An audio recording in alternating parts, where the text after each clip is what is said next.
जनाब हजरत मुदस्सर अली मुदस्सर उर्फ भोला साहब सरकार सैयद तनवीर बुखारी साहब होरन दा कलाम पेश करनगे जी। बिस्मिल्लाह। हंजू पलकां ते इंज पे लर्ज दे ने जिवें पुतली नच रही तारे उत्ते एक छाल चबारे मारने लई जी। हो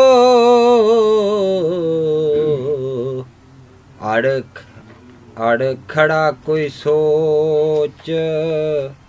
वचार ते पाई मुठ सराई दी मुठ नू मैं सुभान अल्लाह मुठ चल गई मुल्ला दे वार ते ओ कुखा कड्डो हुन रिंदो अनचिंत हो के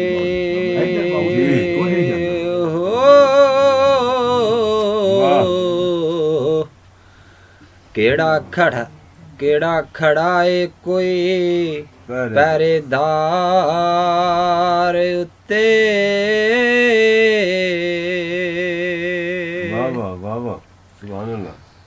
वाह बाज खड़कांदा नहीं कोई बूहा पैरा सुंजदा रंदा कार उत्ते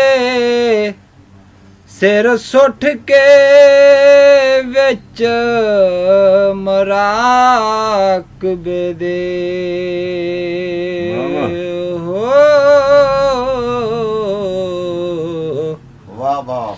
बैठा रहना वा नित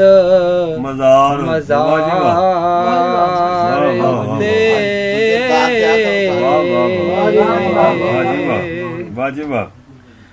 गुठे लग तमाशा प्या वेखना खड़ा कौन काफर किसे मारे उत्ते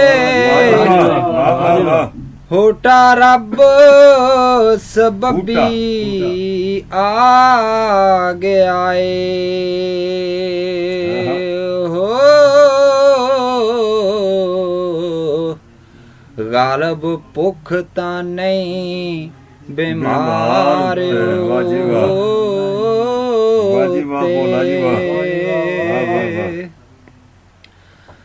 नाल सच दे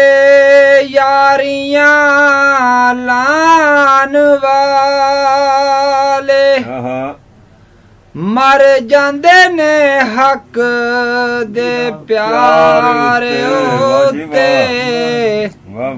हो लै जांदे ने शोभा जहान दियो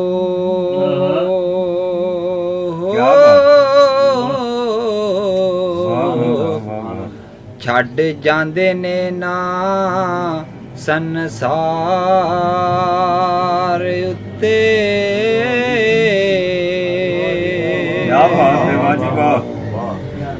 आशक किसे मैदान च डोल दे नहीं साबत रहंदे ने कौल करार उत्ते नारा हक दा मार के होन विद्या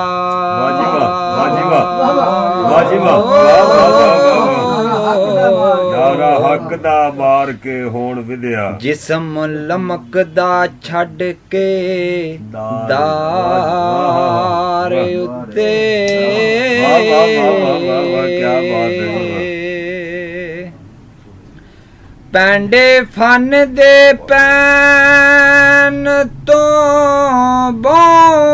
पहला ਮੈਨੂੰ ਪਤਾ ਸੀ ਯਾਰ ਬੁਖਾਰੀਆ ਜੀ ਜੀ ਵਾਹ ਹੋ ਰੋਟੀ ਰਜਵੀਂ ਕਦੇ ਨਹੀਂ ਖਾਣ ਦਿੰਦੀ ਆਹਾ, ਵਾਹ, ਵਾਹ ਜੀ ਵਾਹ। ਹੋ ਆਸ਼ਕ ਹੁੰਦੀ ਏ ਭੁੱਖ ਫਨਕਾਰ ਵਾਹ, ਵਾਹ, ਵਾਹ, ਵਾਹ। ਤੇ